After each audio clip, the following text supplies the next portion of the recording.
Modded.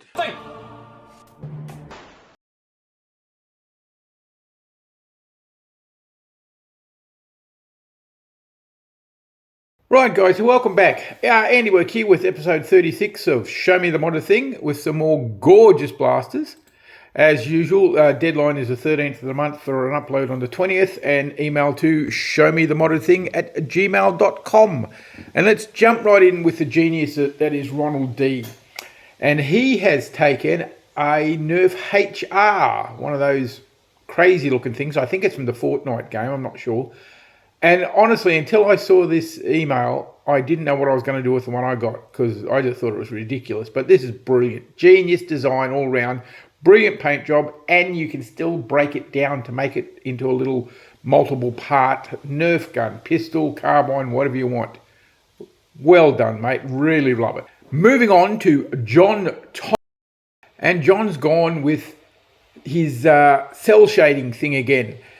He says these are a pair of Nerf Rebel messengers that have had the air restrictors removed, which ultimately turned them to 3-dart shotguns. I painted them in a cell shader style in the Torgu style from Borderlands. Okay, I'll take your word for it. I don't play the game myself, but this is gorgeous. I love the little racing numbers on them too. And this cell shading, for all you older guys out there, this actually works for us because if you look closely, those little black lines are quite jagged and rough. And the way I shake when I paint, it'll be perfect for me. Nicely done, John. Nicely done. Looking forward to the next one. Okay, so next up we've got Edward W. And so he says the base blaster here is a Dart Zone Vulcanator with a Nerf Scavenger stock, which looks gorgeous. I love it. Looks like recoil pistons and dampers for a grenade launcher or something. The front cover is a Nerf Super Soaker. They're getting more and more used these days too. And swap the twin mags for 25 round clips so he never runs out of ammo. He 3D printed a skull SDL with mouse ears added, then painted it red and black and finished with some cell shading and the mouth. And it looks absolutely gorgeous. And I do like the Mickey Mouse skulls. Disney deserves that after how they screwed up Star Wars. Lovely work, really nice paint job, and I love the way the twin drums mimic the mouse ears. That's gorgeous. That's really clever. I've only just noticed that. All right, next we have somebody who hasn't submitted before, but I have heard of them.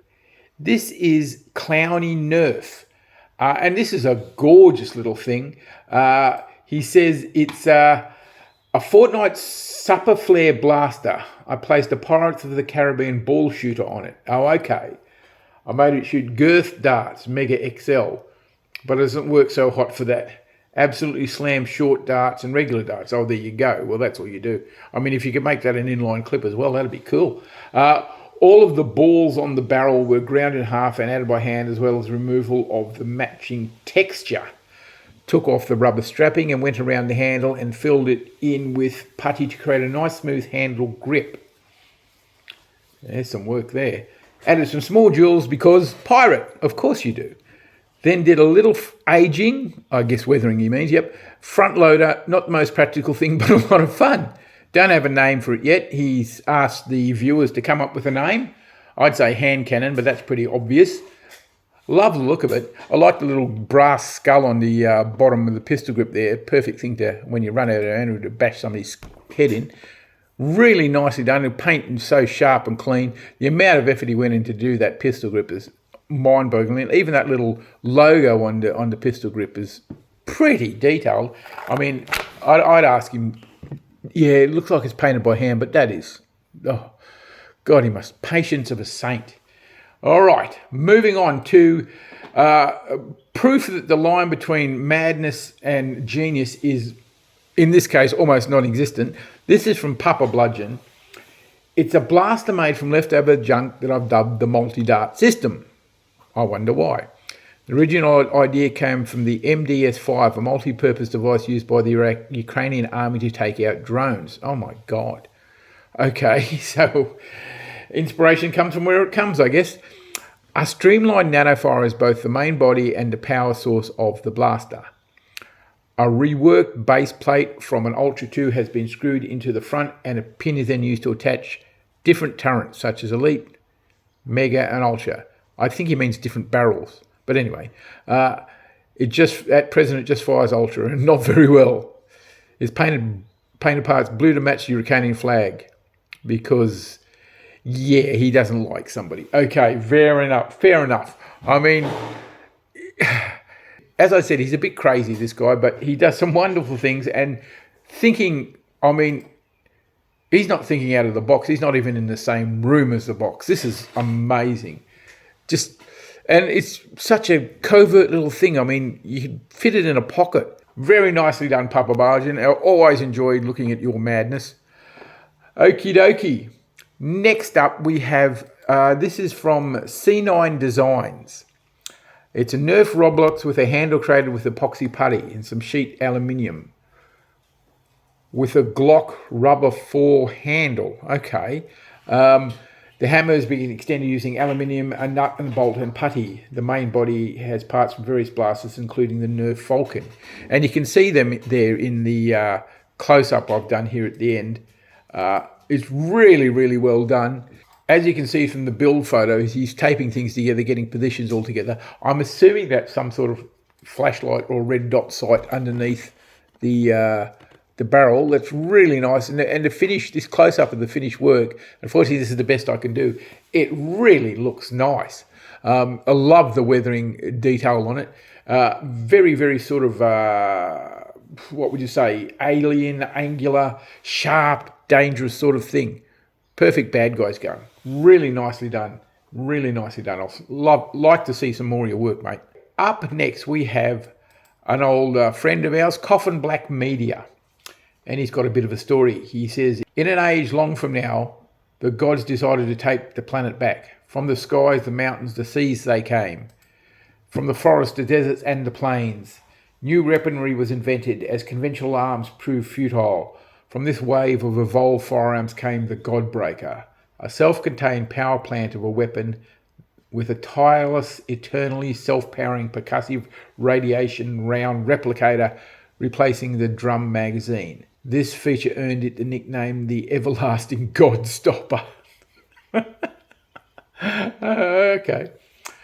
Yeah, he says it's just basically a long shot without internals because he seems to have misplaced them. And he's even said anybody who wants to buy it, contact him. He's all over the web, so you can easily find him. Yeah, but this is gorgeous. Again, everything he does is so really, really nicely thought out. Personally, for me, the long shot, I've never thought much of it simply because I just didn't like the look. But a little bit of effort, you can really make it look like a well-used, worn-in weapon. And some of the things he's done, like the magazine being, like an eternal power source, like, what would you call it, a fusion reactor or something. And the details, the tape and stuff around the scope, I'm assuming to make it appear jury-rigged, maybe. And again, his paint's excellent, straightforward in the weathering and the chipping. Very well done, mate. I really like that. Okay, last up, this is more of not a single blast, it's more of a collection from, now I've got several names on this email, so I'm going to just pick the one that seems most suitable, from Gaslands. This guy is currently working on props for his clan that will be at the Pox Eclipse event in Western Australia later this year. And he says he's done all these mods, or he's done all this weathering and rusting on these guns because, of course, the Mad Max universe is really, really worn and dirty and everything. And what he's got here is he's very pleased with the dirty down product with the rust effect. 4 layers of paint over a purple base, blue metal primer, second coat to look like galvanized layer, then a brown oil paint or a black wash over a gunmetal spray highlights. Okay. And that particularly applies to the Stampede, which we've got a close-up of here. I mean, it's come out really well. It looks like really worn. And even that those little squares that Hasbro prints on the surface of the Nerf for some reason actually contribute to the look of the rust. It's really works. He's also said he's been using Vallejo rust pigments. So basically, as you can see, they're all done in the look for this Mad Max cosplay coming up, and he'll be giving them to his clan mates and loaning them out for people because apparently they have a few Nerf events there. I'm hoping to get there this year, working towards it, but who knows. But yeah, very nicely done stuff. Certainly they fit the Mad Max theme, the work he put into making them look old and rusty. Very, very impressed. All right, guys. Oh, and here we have a final close-up of one of his pistols being held by somebody who appears to be wearing a herbal space helmet or something. I'm not quite sure. Right, so next up we've got Ryan M. And the two that he's showing here, he actually submitted a few months ago, but for some reason they disappeared off my phone. They're back now, so I'm putting them up now, and I'm saving a third one for backup for next time. But he says, here are some pictures of a customized seagull I made for my son. It's got a metal saber plunger and catch, a Bushnell first strike red dot, and is running the longest stock spring and barrel and FA scar attachment. It's very nice looking. I like the Joker logo and Are You Serious? I wonder if he's painted it on or it came with it or it's a sticker. Nice and clean. Obviously a active player's gun, no paint job or anything like that, but lovely looking nonetheless. And the other one is he says it's the Harrier is mine. It also has saber metal internal parts kit and mag release. It's running a 300mm 1.6 spring and a longer stock barrel. Okay. I've chosen a Ghostbuster theme and added a 3D pump grip and added a cantilever scope mount with a low magnification scope. Serious gamer. He says it's getting up to 308 FPS, which is, yeah, very serious. And the Seagull's doing 199, which is pretty awesome as well. Very nice work, mate. Love how clean and crisp they are. Well taken care of, obviously. The little green Ghostbusters goobly or whatever it is sitting on there, the little slime creature. Very, very nice. Yes. Yeah, and I'll feature the next one next month. Okay, moving on. Right, last up today, and this is another one of those disappearing, reappearing messengers. This is from Oscar J, and he's a little bit like me. He's given us a backstory. He says, for your consideration, a Nerf Louis Vuitton X Supreme AK-47, gold, 7 kg spring, left the AR intact to extend longevity, greased up the bolt mechanism, replaced the plastic bolt rails with aluminium ones, impressive, and the metal catch. And cosmetically, he says it's all 3D printed and attached to a Nerf Tri-Strike, which has the elongated body profile suitable for an AK build. It's really very, very, very pretty. Tongue-in-cheek, of course. The problem is, I've just done a bit of research, and you wouldn't want to carry this around in public because there are gold-plated AK-47s out there. They sell for a phenomenal amount of money, but this is cute. I like the addition of the the AR-15 extendable butt there, and of course he's using the curve magazines. I think they're 12 round, might be 15. I'm not sure.